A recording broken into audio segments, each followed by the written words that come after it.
Season 2 of the Pat and JT podcast. Oh man, I'm here at last. The first time, always gonna be the best. Come on! Exclusively on the Hurrdat Media Network. I don't know what, sometimes if it's just from having to do this for the last 30 years, but I see things in a weird angle a lot of times.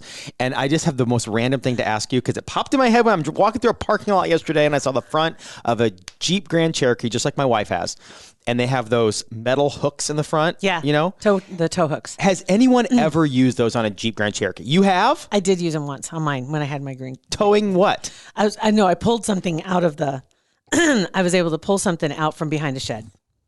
That's all I had to do. Of course you did. We had. Of course. Okay, so you aside, has anyone else used those hooks ever for anything? Because they're also shiny and they're silver and they're beautiful. And I can't imagine say, Dad, bring out the Jeep. We got to haul some tree stumps out. I was the only person there that had a vehicle. Not shocking. There was nobody else with a truck. Mm-hmm. Or any other vehicles that had that on there. And so I could think of and I've had trucks and I could think of count on one hand how many times I've ever pulled anything out of anywhere. Like I've trailer before, of course, but I'm talking about pulling something out of somewhere with a hook and rope ever. Like who does that? I literally have, especially with a Jeep. I have the tow straps. Yeah. I have those in my truck. Yeah. Well, it's not just in case something happens and you need somebody to get you out of the ditch and God help you in the winter, it's that kind of thing. Because it has happened in my lifetime. Well, I assume that if I'm in that position and somebody's going to stop to help me, they have that crap. Because I don't have it, so I'm not going to stop to help anybody. Right. So why would I wouldn't help. My help would be 911. Right. Like, you guys thinking? I get it. Are you okay? Yeah. That's my help. But I'm not stopping if I don't have tow straps. So I assume that they would. No, I totally agree with that. I do, because I think for most people that's probably the best move, honestly. Mm-hmm. But the only reason I had ever used them was because it was with somebody that I knew and they were just trying to move something and we thought, well, that'll work. Let's give it a try. See, I assumed they were decorative. They actually work. They do work. Okay. I would imagine they get in trouble if they were just decorative and somebody goes to try them and they pop off. Well, yeah, that'd be bad. That'd piss me off. Yeah, I hear that. That would make me mad too. So, okay. A song came out not too long ago, and I just got, because there's so much stuff going on around this. You remember the song Old Town Road? Are you serious? First, I'm going to start with that, of right? Course. Everybody knows that song, the biggest song in the world last Everybody year. was doing the dance. Everybody was doing the thing. Yeah. So that's Lil Nas X. Lil Nas X and Billy Ray Cyrus. Yes. So Lil Nas Lil X. Nas. No, you said Little Nas. It's Lil, L-I-L. Lil Nas. Lil Nas X. Come on, let's go. Got it. Yes. So, and he did it in elementary schools. He was in junior highs. Mm-hmm. He was in front of huge groups of people. Yeah. Okay, and everybody's having a blast doing it. So this new song comes out called Montero, Call Me By Your Name. I don't know exactly what it's all about. But apparently it had to do with an interaction that he had with a guy. And so he's kind of making waves with this song because it says, I'm trying to find the exact line here that kind of puts it together for you, because it's really provocative. And he said he started writing it at the beginning of the pandemic. And he rented out an Airbnb, working on his upcoming album. And while writing this, he was invited to a friend's house. And he was like, okay, this sounds great. So it was based on this interaction that he had with somebody that he liked. Got it. And anyway, the Call Me By My Name, you can kind of fill in the blanks. Yeah. Anyway, so the video comes out and it has him dancing and it's got a pretty believable Satan in it. To be honest. Yeah. And it is very provocative. I was just reading through the lyrics and it's if you get a chance to pull up the video, well, you might want to just roll that for a second so you can kind of watch that. So along the same about the same timeline, I guess, really, which makes sense because they're cashing in on it. Holy cow, that's a scary Satan. I told you. That is a very scary, that's a legit, that's not, So that's not like a Jason Sudeikis Satan on Saturday Night Live. That's a scary Satan. Exactly right. So then comes out his Satan shoes in conjunction with Mischief Product Studio, MSCHF, Mischief. And so now they're used Nike shoes. They have the swoosh on the side, and they're black. They made 666 pairs. Each one has a drop of blood in the sole from one of the employees at Mischief. What? They're selling for over $1,000. Is that true? That to me seems like it's a biohazard. Right? Ugh. Anyway, Gross. and they sold out in like no time. It was like Of less course than a they minute did. when they put them out there.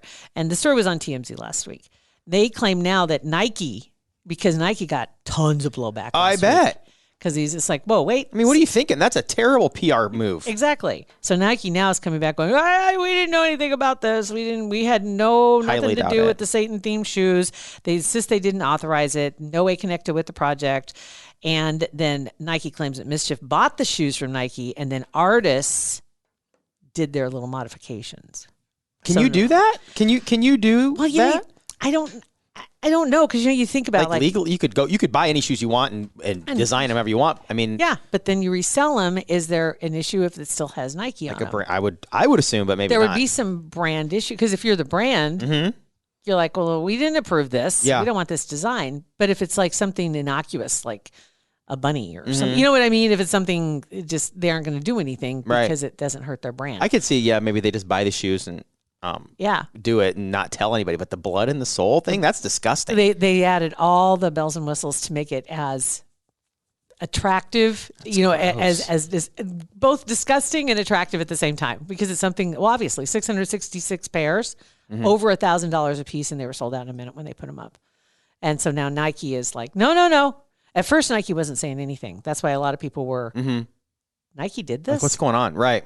It's like, why would you do that? Because they do that for like the basketball players and the football players. You'll see the Nike shoes that are customized for them. And that's Nike doing it. Yeah, I think. I mean, like the Nike. Yeah, if they have like Nike. Or they get permission. Yeah, or something. I don't something know. like that. Anyway, I just thought that was You can rather sell crazy. anything on the internet, man. You can, and also obviously Lil Nas X has a big, huge following, so he drums up a lot of attention. But man, you can Satan shoes selling out in a minute. This was the reason why I think it really caught everybody's attention, was because of how provocative the video is, but also the fact that his audience had been children. Yeah.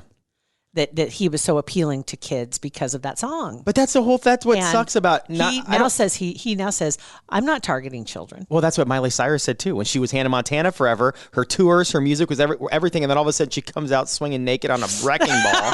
It's like, what is going on? So I don't know anything about Lil Nas X except that song at all. You know his name's. You know the X goes I know on his, there. yeah. I've been didn't know told that by when I called him Little Nas one time, and so it's like it's Lil Nas X. So I was corrected. But yeah, that like those. I don't know if he's a child, whatever. I don't know, like a performer. I don't know how old he is. But like moving out of that, if kids gravitate to something that you like, it's like, oh crap, now I got to be a kids artist my whole life. I don't think that's fair to him. That it's. It's like Okay, I get that. I'm putting the music out. I was lucky enough to have a huge hit with Billy Ray Cyrus. I never have to work another day in my life, but I'm not going to not be Satan strip dancer or whatever. If that's what you are. Let's ask though, if you're going to do this song and they say, hey, you should do this with Billy Ray Cyrus. Is it going to make me $50 million? Is it going to send my career down this road, or does it matter? To me, it doesn't matter. I do a lot with Billy Ray Cyrus for $50 million. I don't care what it is. I wouldn't even look, honestly, because they knew that song was a hit right away. And I get he's an artist or blah, blah, blah. But any artist on the planet that if you're where he wasn't making a ton of money, not a huge household name, presented with the opportunity to make this song that's going to make you a household name and make you millions and millions of dollars, I'd be hard pressed to find somebody that wouldn't do that. I have to agree almost. And I see the point, but I'm just like, man, though, dude.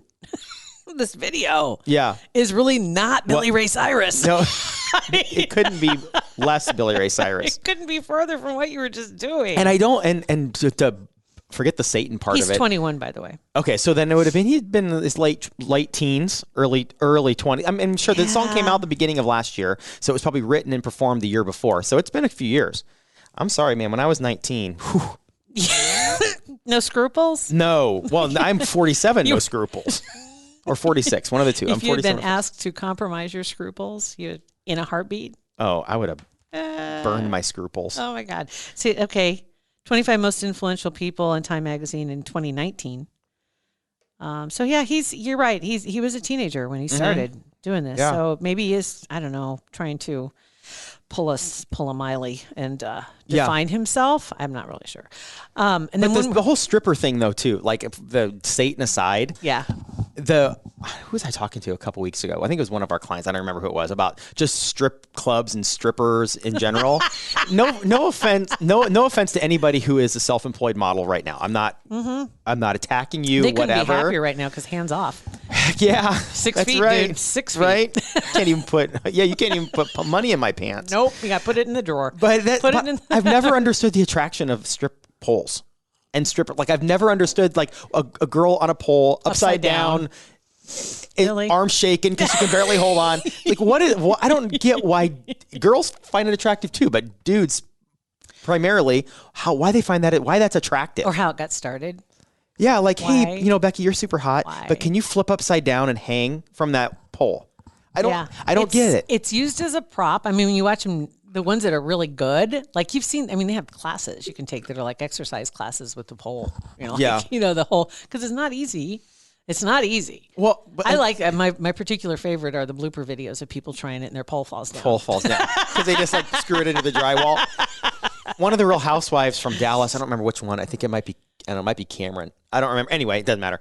They have a pole in her bedroom, and I guess that I'm like, if I ever went like, hey, babe, let's put a strip. I can't even say it without laughing because I can't even imagine. Call it a dancing stick. Like what?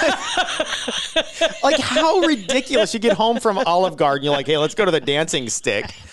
We're juiced up enough. Let's go. Like what? How is that even hot? You would have VIP memberships at the ER. Oh my God. I can't even when I see that I've done and I've known of people that have had those in bedrooms or basements or whatever. I just don't get it. I don't.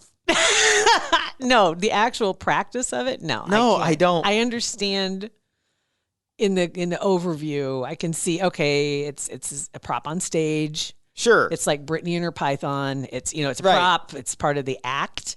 But to actually legit have one in your house, Right. I want to know if anybody does have one, and how often you use it. How often you use your dancing stick? And that's going to be the name of this episode. How often do you use your dancing stick?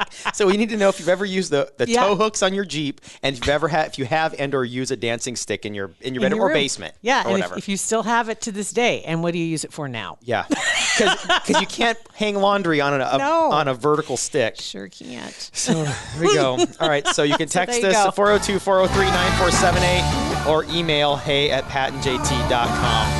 How often do you use your dancing stick? Thanks for listening. Oh, yeah.